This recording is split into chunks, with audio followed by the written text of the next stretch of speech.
just gonna make a quick video. Trucking. It done got dark outside. Got this whip remounted on there, if you can see it.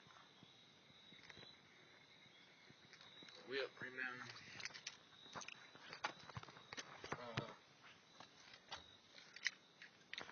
Probably can't see.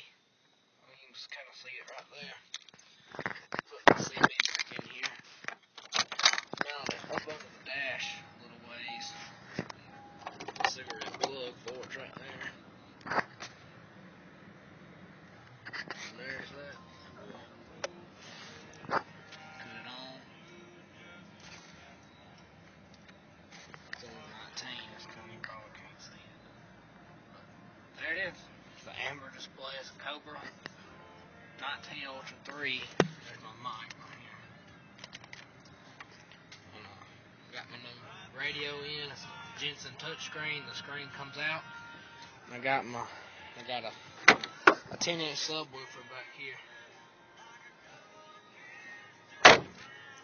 And a Kenwood 1000-watt amp up under the seat. Don't know if you can see the lights to it or not.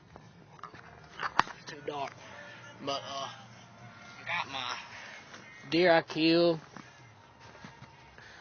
Got the antlers back. Got a European skull mount done on it. Right there. That's about all I got for you today. I'll come back and make another video soon. See you.